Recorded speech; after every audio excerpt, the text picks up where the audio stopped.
रामपुर गांव जाने के लिए एक बहुत बड़ा और लंबा रास्ता पार करना पड़ता था, लेकिन सारे गांव वाले उससे डरते थे। वो ऐसा मानते थे कि उस रास्ते में एक चुड़ैल है। इसी वजह से जैसे ही रात हो जाए कोई भी उस रास्ते से कभी नहीं जाता था। उसी गांव में राम नाम का एक आदमी उसकी पत्नी मंगला के साथ रहता था। राम काम करने के लिए लोकल ट्रेन से जाया करता था। उसे रामपुर रेलवे स्टेशन तक पहुंचने के लिए रिक्शा से जाना पड़ता था। ऐसे ही एक दिन काम से आने में उसे बहुत देर हो गई, जिसकी वजह से उसे रिक्शा नहीं मिल पाई और अब वो सोच में पड़ गया। अब मैं क्या करूं? घर कैसे जाऊं? अब इस रास्ते से चलते हुए जाना होगा, बीच में कोई ना कोई मिल ही जाएगा। अब राम उस रास्ते से चलने लगा। चलते चलते वो बहुत दूर तक आ गया, लेकिन उसे कोई ऑटो नहीं दिखाई दी। वो अपने घर की तरफ चल ही रहा था, तभी उसे रास्ते में किसी की आवाज सुनाई दी।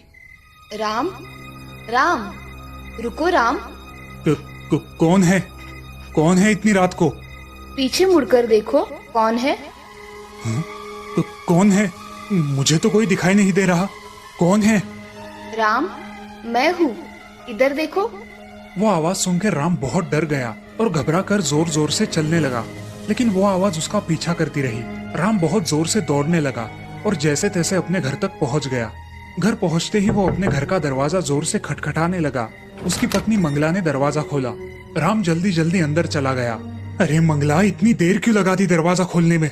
आज आपको आने में देर हो गई, इसलिए आग लग गई। आपको क्या हुआ है? इतने घबराए हुए क्यों दिख रहे हो? घर में चलो, मैं तुम्हें बताता हूँ जल्दी। अरे हुआ क्या है, बताओगे जरा? अरे आज आने में मुझे देर हो गई और इसीलिए एक भी ऑटो नहीं मिला। ऑटो ना मिलने की वजह से मैं चल के आने लगा।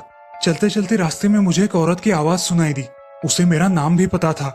वो मुझे मेरे नाम से पुकारने लगी और मैंने जब पलट कर देखा तो वहाँ कोई भी नहीं था। अजी, आप ये क्या बोल रहे हो? आपको पता भी है वो रास्ता भूतिया है। उस रास्ते पर रात के समय भूत दिखाई देते हैं। क्या आपको पता नहीं था? अरे पता है मुझे, मगर मुझे सिर्फ आवाज आई, कोई दिखाई नहीं दिया।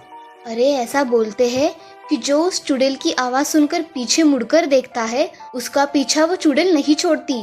ये सब सुनकर राम बहुत डर गया और घबराकर घर में ही बैठ गया। कुछ देर बाद उनके दरवाजे पर फिर से खटखटाने की आवाज आई। कौन है? इतनी रात को कौन आया होगा?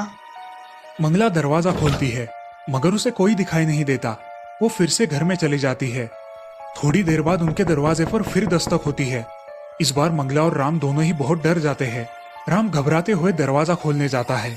जैसे ही वो दरवाजा खोलता है, उसके सामने एक सफेद रंग की साड़ी पहनी औरत दिखाई देती है। वो राम को सम्मोहित कर लेती है और अब राम उसके पीछे पीछे चला जाता है। बहुत देर हो जाने के बावजूद भी राम घर ना आने की वजह से मंगला उसे आंगन में ढूंढने जाती है। उसका कोई पता नहीं चलता। तभी गांव का एक आदमी श्याम दौड़ते दौड़ते उसके पास चला आता है। अरे मंगला भाभी, वो राम उस सफेद साड़ी वाली औरत के पीछे चला गया है। वो उसे कहाँ लेकर गई कुछ पता नहीं। क्या कह रहे हो भाई साहब आप? मेरा पति भला किसी औरत के पीछे कैसे जा सकता है? अरे भाभी, वो औरत नहीं, वो एक चुड़ैल थी। उसके पैर भी उल्टे थे। भाई साहब, ये बात अगर सच है तो मैं तो सच में लुट गई।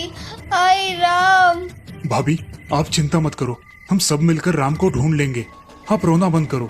अब शाम के साथ साथ कुछ गांव वाले हाथों में मशाल लेकर राम को ढूंढने के लिए उस रास्ते पर चल पड़ते हैं। चलते चलते वो राम को आवाज लगाते हैं, लेकिन राम का कोई पता नहीं चलता।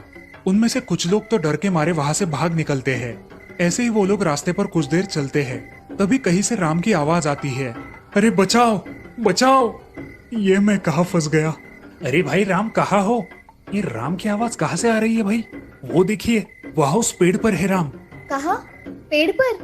अजी, आप वहाँ क्या कर रहे हो? नीचे आइए ना। अरे इस चुड़ैल ने मुझे यहाँ लटका कर रखा है, मुझे छुड़वाओ। रुको भाई, मैं आता हूँ पेड़ पर। तभी वो चुड़ैल गज्जू के सामने आकर खड़ी हो जाती है और उससे कहती है, किसे छुड़वाने आए हो, उसे या तुम्हें? कौन? भूत? गज्जू और बाकी के सारे गांव वाले डर के वहाँ से भाग जाते हैं। मंगला अकेली ही वहाँ खड़ी रहती है और राम से कहती है, अजी, मैं अब क्या करूँ? मैं आपको यहाँ से लिए बिना नहीं जाऊंगी। भाग जाओ मंगला, ये चुड़ैल तुम्हें भी नहीं छोड़ेगी। भाग जाओ। मैं आपको छोड़कर कहाँ जाऊँ, आप ही बताओ। अरे मंगला, तुम गांव के सिद्धू बाबा के पास चली जाओ, मगर अभी यहाँ से चली जाओ। ये चुड़ैल तुम्हें मार डालेगी। भागो यहाँ से। जी, मैं आती हूँ, जल्द ही। भागो यहाँ से जल्दी। अब मंगला वहाँ से भाग निकलती है। चुड़ैल राम के पास आती है और उससे कहती है, चिल्लाने से कुछ नहीं होगा। यहाँ पे तुझे छुड़ाने के लिए कोई नहीं आएगा। अब चुपचाप लटका रहे इस पेड़ पर, मैं तुम्हें कल मारकर खा जाऊंगी। चुड़ैल की बात सुनकर राम बहुत डर जाता है और चुपचाप वही लटका रहता है। उधर मंगला गांव में सिद्ध बाबा के पास चली जाती है। प्रणाम बाबा, मैं आपके द्वार आई हूँ, मेरी मदद करो। क्या समस्या है बेटी तुम्हारी? बाबा, मेरे पति को चुड़ैल ने पकड़ लिया है, इसीलिए मैं आपके पास आई हूँ। आप मेरी मदद करेंगे ना बाबा? हाँ बेटी। बाबा ध्यान लगाते हैं और घटी हुई सारी घटना उन्हें पता चल जाती है। वो मंगला से कहते हैं, बेटी उस रास्ते में बहुत दिनों पहले एक औरत को मार डाला गया था, इसीलिए वो औरत अब आते जाते लोगों को पकड़ लेती है, उन्हें 2-3 दिन तक लटका कर रखती है और फिर मार डालती है। मुझे क्या करना होगा बाबा? आप कुछ उपाय बताइए। तुम आज रात को उस पेड़ के पास जाना और ये लो, ये गंगा जल है, ये गंगा जल उस चुड़ैल के ऊपर फेंक देना, इससे वो जलकर भस्म हो जाएगी और वापस कभी नहीं आएगी। क्या ऐसा सच में होगा बाबा? हाँ सच में होगा।